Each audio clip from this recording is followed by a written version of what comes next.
السلام علیکم ورحمۃ اللہ وبرکاتہ۔ قال اللہ تبارک و تعالیٰ فی الکلام المجید والفرقان الحمید، فاعوذ باللہ من الشیطان الرجیم، بسم اللہ الرحمن الرحیم۔ ان اللہ وملائکتہ یصلون علی النبی یا ایھا الذین آمنوا صلوا علیہ وسلموا تسلیما۔ اللهم صل علی محمد وعلی آل محمد کما صلیت علی ابراہیم وعلی آل ابراہیم انک حمید مجید۔ اللهم بارک علی محمد وعلی آل محمد کما بارکت علی ابراہیم وعلی آل ابراہیم انک حمید مجید۔ رب اشرح لي صدري ويسر لي امري واحلل عقدة من لساني يفقهوا قولي رب زدني علما۔ آج ہم اللہ کے فضل و کرم سے سورہ محمد کی تعلق سے کچھ تھوڑا ریفلیکشن کریں گے۔ یہ سورہ جو ہے سورہ نمبر 47 ہے، اس میں 38 آیت ہے اور 4 رکوع ہے۔ اس کا دوسرا نام سورہ قتال ہے، آپ لوگوں کو پتہ ہے نہیں، مجھے بھی بہت پہلے سے اطلاع نہیں تھی۔ تفاسیر کی کتابوں میں جانے کے بعد شروع سے ہم صرف سورہ محمد کے یاد سے رہا تھا، مگر بعض جگہ اس کو لکھے ہیں کہ اس کا نام سورہ قتال بھی ہے، کیونکہ اس میں لڑائی کے دوران قتل کرنے کی اجازت دی جا رہی ہے۔ آپ کو پتہ ہے نا کہ ایک زمانہ ایسا تھا کہ جس میں مکے میں ریٹیلیشن اور بدلہ لینے سے منع کیا گیا تھا۔ پہلے حکم تھا کہ کفو ایدیہم، کتنا بھی تم لوگوں پہ ظلم و ستم ہو، حتیٰ کہ حضرت بلال کے اوپر کتنی سختی کرتے تھے، حضرت خباب بن ارد پہ کتنے کرتے ہیں، حضرت سمیہ اور یاسر کو تو ان کو تو شہید کر دیا، اتنی زبردست ان کے اوپر تکالیف پہنچائے گئے۔ تو مگر یہ حضور کو حکم تھا کہ کفو ایدیہم، کوئی تم بدلہ نہیں لے سکتے۔ مگر آپ کو پتہ ہے جب ہجرت ہوئی تو سورہ حج کی ایک آیت نازل ہوئی دوران ہجرت، اس میں اللہ تعالیٰ نے سورہ حج جو ہے سورہ نمبر 22 ہے، اس کی آیت نمبر 39 ہے، جس میں اللہ تعالیٰ نے اجازت دی کہ اذن للذین یقاتلون بانہم ظلموا، تو تم لوگوں کو اب اجازت دی جاتی ہے جن لوگوں پہ ظلم ہوا تھا کہ جو ان کو قتل کرتے تھے تو ان سے تم بدلہ لے سکتے۔ اور سورہ بقرہ جو سورہ نمبر اس کی آیت نمبر 190 ہے، اعوذ باللہ من الشیطان الرجیم وقاتلہم فی سبیل اللہ الذین یقاتلونکم، یعنی تم لوگوں پہ جو قتل کرتے تھے، جو تمہارے اوپر جو ظلم و زیادت کرتے، ان سے تم بدلہ لے سکتے۔ یہ سورت جو ہے سورہ مدنی ہے، اس میں اس کو قتال بھی اس لیے کہا جاتا ہے کہ اس میں جو تم پر حملہ آور ہوں اور تمہیں جو قتل کرنا چاہتے ہیں ان سے لڑنے اور ان کو قتل کرنے کا حکم دیا جا رہا ہے۔ تو اس کو ہمارے دوست عثمانی صاحب پتہ نہیں آج جوائن کیے ہیں یا نہیں، مگر انہوں نے ایک کوشچن کیا تھا کہ بہت سارے ینگسٹرز کو جن کو پریکٹسنگ مسلم فیملیز کے نہیں ہیں، ان کو جو ہے نان مسلمس کرسچنس اور جو ہے دوسرے لوگ ان کے اوپر تھوڑا ریسرچ کر کے ان کو دوستی بنا کے اس کے بعد ان کو سمجھا بجھا کے ان کو کہتے ہیں کہ دیکھو تمہارا قرآن ایسا ہے نعوذ باللہ کہ اس میں لوگوں کو قتل کرنے کے لیے حکم دیا جاتا ہے، اور اس میں سے سلیکٹڈ آیت جو سورہ محمد کی ہے جس میں حکم دیا گیا ہے کہ تم لوگوں کو قتل کر سکتے ہو، تو کہتے ہیں دیکھو قرآن میں حکم دے رہے جائے، آرڈر دیا جا رہا ہے کہ تم لوگوں کو قتل کرو، تو do you think this is a nice religion اور do you want to convert to Christianity which is a religion of peace and love۔ تو بہت سارے ایسے ینگسٹرز کو گمراہ کیا گیا ہے، اور عثمانی صاحب نے بتایا کہ کافی ایسے لڑکے ہیں جو نان پریکٹسنگ مسلم فیملیز کے تھے، they have become Christian۔ تو اس کا مطلب یہ ہے کہ ان کو کیا کہتے ہیں، پوری آیت بتانے کے بجائے ان کو تھوڑی سی آیت کٹ کر کے بتا دیتے ہیں کہ دیکھو this is what Quran says to kill۔ ان کو یہ سمجھانا چاہیے کہ پوری آیت ان کو سمجھا دیں، جیسے کہ قرآن کے آپ کو پتہ ہے نا، جب شراب کے جو اسٹاپ کرنے کے جو آیتیں ہیں 3 اسٹیجز میں آئے۔ پہلا یہ تھا لا تقربوا الصلاۃ وانتم سکارا، ڈونٹ گو نیئر صلاح when you are under the influence of wine، اور تو جب اس میں آپ کی نشے کی حالت نہیں ہو تو نماز مت پڑھو، ڈونٹ گو نیئر۔ تو اب اس میں کیا ہے، اگر آپ لا تقربوا الصلاۃ وانتم سکارا آیت ہے، اس میں سے کیا کرے، اگر صرف اتنی آیت کٹ کر دیے لا تقربوا الصلاۃ، اس کے بعد خاموش ہو گئے وانتم سکارا نہیں بول رہے، تو اس کا مطلب یہ کہ بتاتے ہیں کہ دیکھو قرآن میں بتا دیا گیا ہے کہ نماز کے قریب مت جاؤ۔ تو یہ میں بتانا چاہ رہا تھا کہ ہم اپنے بچوں کو اور اپنے جاننے والوں کو یہ چیز سمجھانے کی کوشش کریں کہ جو ایک گروپ ہے جو اپنے مسلمان بچوں کو انفلوئنس کرنا چاہ رہے ہیں کہ دیکھو تمہارے قرآن میں تو قتل کا حکم دیا جا رہا ہے، تو ایسے ریلیجن میں کیوں رہتے؟ Why don't you come and join the religion of peace and love? ان کو یہ پتا نہیں کہ جو ریسنٹ اٹیکس ہوئے ہیں کون کر رہا ہے؟ لیبیا پہ ہوا ہے، عراق پہ ہوا ہے، سیریا پہ ہوا ہے، افغانستان پہ ہوا ہے. یہ کیا اس کو کون کون مسلمانوں قتل غارت کر رہے ہیں یا باہر سے کچھ آ رہے ہیں، کوئی نان اسلامک نان مسلمس آ کر یہ کر رہے ہیں؟ لیبیا میں کس نے کیا؟ عراق میں کس نے کیا؟ افغانستان میں کس نے کیا؟ یہ قتل کر رہے ہیں نا لوگوں کو، کتنے تباہ و برباد کر رہے ہیں. تو یہ دیکھو، اس کے بعد یہ بھی آپ دیکھیے، اگر آپ کے گھر پہ کوئی باہر سے گن لے کر یا چاقو لے کر اندر آ گیا ہے اور آپ کے اوپر اٹیک کرنا چاہ رہا ہے، اور آپ اگر سیلف ڈیفenس میں اس کو مارے تو آپ کو کیا قاتل کہیں گے کیا؟ نہیں، وہ تو آپ نے سیلف ڈیفenس میں کیا. تو یہاں سورہ قتال اس لیے کہا جاتا ہے کہ اس میں اجازت دی جا رہی ہے سورہ محمد میں کہ جو لوگ تم پہ ظلم و ستم کر کے تم کو قتل کرنے کے لیے مارنے کے لیے آ رہے ہیں، ان کے ساتھ تم لڑو اور ان کو قتل کرو. یہ اس کا بیک گراؤنڈ تھا. کفار اور مشرکین کا کیا ہوا تھا؟ مکے میں کیا ہوا؟ ظلم و ستم سے تنگ آ کر لوگ ہجرت کر کے مکہ چھوڑنے پر مجبور ہوئے. اس کے بعد مدینہ آئے تو وہاں بھی چین سے لینے نہیں دے رہے، کوشش کرتے رہے کہ کسی صورت سے یہ اسلام کا جو مشن ہے وہ ختم ہو جائے. یہ صورت میں اہل ایمان کو جوابی کارروائی کرنے یعنی سیلف ڈیفenس کے لیے اجازت دی گئی ہے، اس کے لیے تیار کیا جا رہا ہے. اچھا، اس میں جنگ کی ہدایت دی جا رہی ہے، اور اللہ تعالیٰ فرماتے ہیں کہ اس میں اللہ کی تمہاری لیے مدد اور رہنمائی کا یقین دلایا گیا، اور اس راستے میں جو بھی قربانی دے گا اس کو اجر عظیم ملے گا. اس کے مقابل میں کفار کو نہ اللہ کی تائید ملے گی اور نہ رہنمائی ملے گی، اس سے محروم رہیں گے. دنیا کا نام اور دنیا میں ناکام بھی رہیں گے، اور آخرت میں تو بہت ہی برا انجام ملے گا.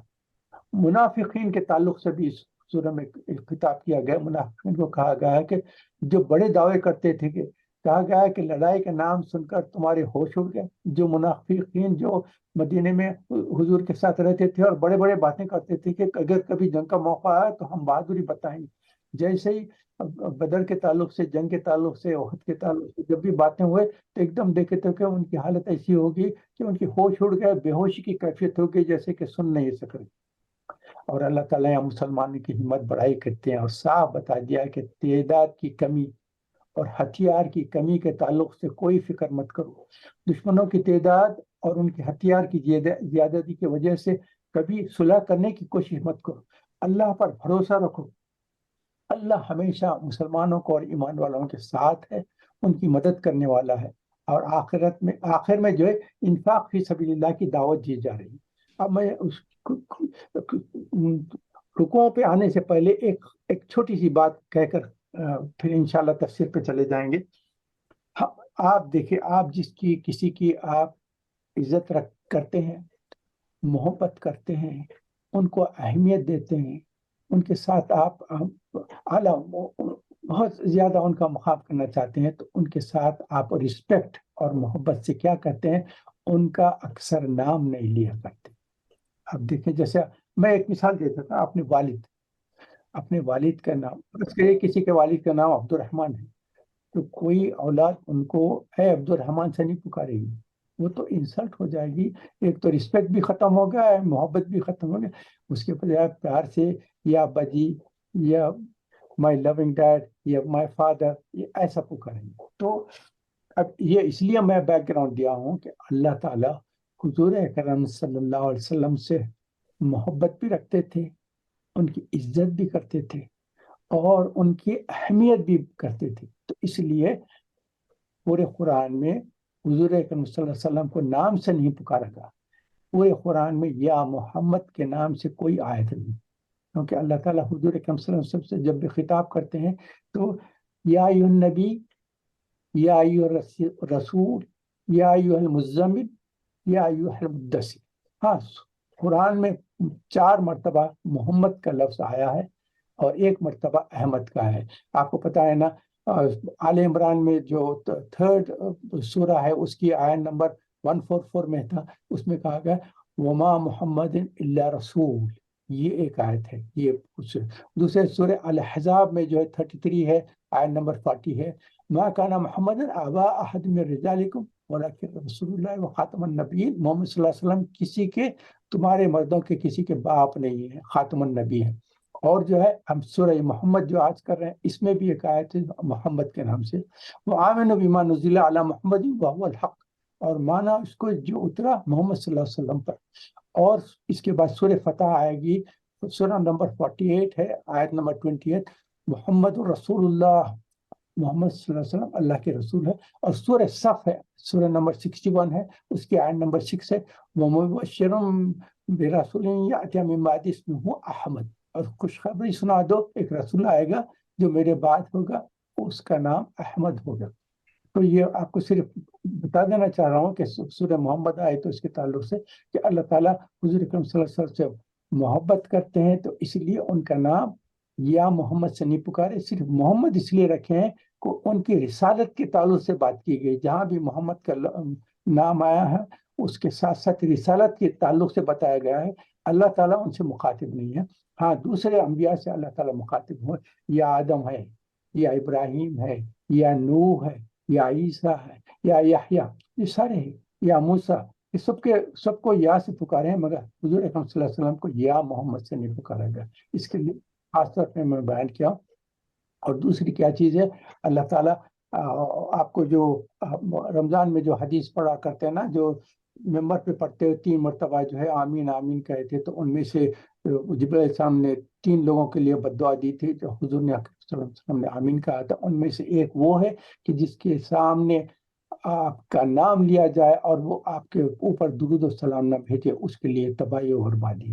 تو ہم جب بھی نام محمد سنیں گے فوری صلی اللہ علیہ وسلم ضرور کہہ دیں. اگر ہو سکے تو پورا درود بھی پڑھ لیں، اللہم صلی علی محمد، جو ہم درود ابراہیم جو نماز میں پڑھتے ہیں اس کو ضرور پڑھ لیا کریں. تو جب بھی حضور کا نام آئے، کیونکہ حضور کا ہم پر بہترین احسان ہے، انعام ہے. ہم سے کتنی محبت تھی، امت کے لیے کتنے تکالیف برداشت کیے، اور ان کے لیے آخری وقت تک جب دنیا سے گزر رہے ہیں اس وقت بھی امت کا خیال تھا. اور قیامت کے دن سارے لوگ جو ہے اپنے نفسی نفسی نفسی پکارتے رہیں گے. سارے انبیاء بھی، سارے رسول بھی، سارے انسان بھی، اولیاء اللہ جتنے سب اپنی نفسی اپنی آواز سے پکاریں گے. حضور اکرم صلی اللہ علیہ وسلم ایک ہی ہے جو امتی اللہ، میری امت میری امت میری امت کے تعلق سے فکر ہیں. تو سورہ محمد کے تعلق سے میں تھوڑا حضور اکرم صلی اللہ علیہ وسلم کے جو نام لیے گئے ہیں قرآن میں اس کے تعلق سے تھوڑا سا بیک گراؤنڈ دے دیا ہوں. اب اس کے بعد ہم ایک ایک رکو پہ آتے ہیں. پہلا رکو جو ہے نا، اگر قرآن ہے تو آپ کھول کے اس کے ساتھ آیتیں بھی دیکھ سکتے ہیں، ترجمہ بھی دیکھ سکتے ہیں. سب سے پہلے رکو میں کہا گیا ہے کہ جن لوگوں نے خود بھی کفر کیا اور دوسروں کو بھی روکا. یہ ان لوگوں کے تعلق سے ہے جو خود بھی کفر پہ تھے اور دوسروں کو بھی اسلام لانے سے روکتے تھے. جب حضور اکرم صلی اللہ علیہ وسلم کے پاس دوسرے ملکوں سے لوگ آیا کرتے تھے تو ابو جہل اور ایک گروپ رہتا تھا، ان سے کہتے تھے کہ کس لیے آئے ہو. تو جب بات کرنے آئے تو اس کے بعد جب اگر وہ اسلام لائے تو ان کے اوپر گالی گلوج اور ان کا مذاق اڑا جاتا تھا کہ دیکھو کیسے بیوقوف ہے، ان کے پاس اتنا اچھا ان کا جو بھی دین تھا اس کو چھوڑ کر اس دین کو قبول کرنے آئے. تو یہ خود بھی ہدایت پہ نہیں آئے اور دوسروں کو بھی ہدایت سے روکتے رہے. سورہ یاسین میں جو بیان کیا گیا، سورہ یاسین 36 آیت نمبر 47، اعوذ باللہ من الشیطان الرجیم، وَإِذَا قِيلَ لَهُمْ بِمَا رَزَقَكُمُ اللَّهُ قَالَ الَّذِينَ كَفَرُوا لِلَّذِينَ آمَنُوا أَنَّتُمْ مَن لَّوْ يَشَاءُ اللَّهُ. تو یہ کیا، جو اس منافقین تھے یہودی، وہ لوگ کہتے تھے کہ غریبوں کی آپ مدد کیوں کرتے ہیں، ان کو کھلاتے پلاتے کیوں ہیں. اگر اللہ چاہتا تو ان کو غریب نہیں بناتا تھا، ان کو بھی ہمارے جیسے پیسے والے بناتا تھا. تو آپ ان کو پیسے دے کے کھلا پلا کر جو ان کی مدد کر رہے ہیں، وہ نعوذ باللہ اللہ جو چاہتا تھا اس کے اگینسٹ کر رہے ہیں. ایسی قسم کی باتیں کرتے ہیں. اور سورہ معون تو آپ کو یاد ہے، سورہ نمبر 107 کہتی ہے وَلَا يَحُضُّ عَلَىٰ طَعَامِ الْمِسْكِينِ، یعنی مسکینوں کو دھتکارتے تھے، ان کو انسلٹ کرتے تھے. نہ صرف ان کو خود نہیں کھلاتے تھے، جو اگر کھلانے والے تھے ان کو بھی روکتے تھے.